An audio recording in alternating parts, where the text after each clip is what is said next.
लहानपण देगा देवा मुंगी साखरे जरवा. लहानपण कोणाला प्रिय नसतं, सगळ्यांनाच प्रिय असतं. पण लहानपणीचे जे अनुभव असतात ते खरंच माणसाला एका वेगळ्याच क्षणावर नेतात. मैत्री हे लहानपणीतील अतिशय महत्त्वाचा भाग.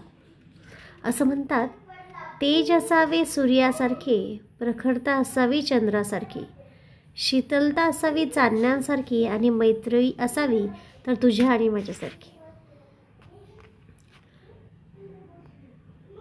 मैत्री खरंच माणसाला एका परमोच्च ठिकाणी पोहोचवते असे मी नक्की म्हणेल. लहानपणी केलेले जे काही खेळ असतात ते माणसाला खरंच एक आनंद देणारे असतात. आजही मला माझ्या लहानपणीचं काही आठवलं अचानकपणे तर सहज काम करता करता हसूच येतं की अरे आपण कसे होतो, आपण कसं खेळायचो. आणि आता तेच जर आपल्याला करायचं म्हटलं तर वयामुळे करणं शक्य होत नाही किंवा हास्यास्पद ते आपल्याला वाटतं. हेच लहानपण सतत टिकावं, ही निरागसपणा माणसामध्ये सतत असावी. असं म्हणतात, एकही मित्र नाही असा माणूस कुठेच नसेल, थोड्यापुरती का होईना प्रत्येकाने मैत्री केलेलीच असेल. शरीरात रक्त नसेल तरी चालेल, पण आयुष्यात मैत्री ही हवीच.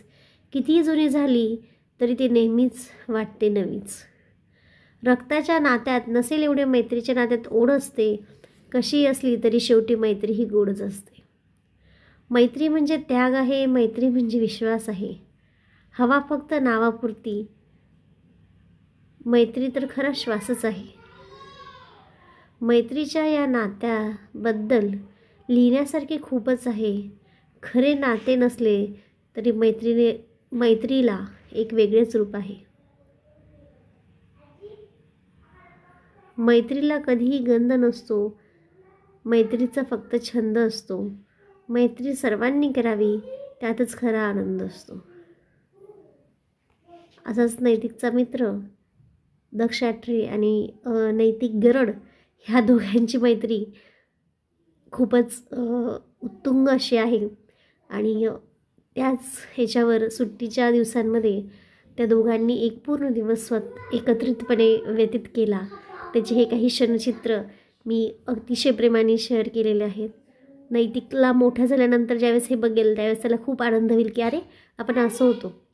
मुलांच्या आठवणी संग्रहित राहाव्यात म्हणून हा केलेला अट्टहास तुम्हाला आवडल्यास नक्की सांगा.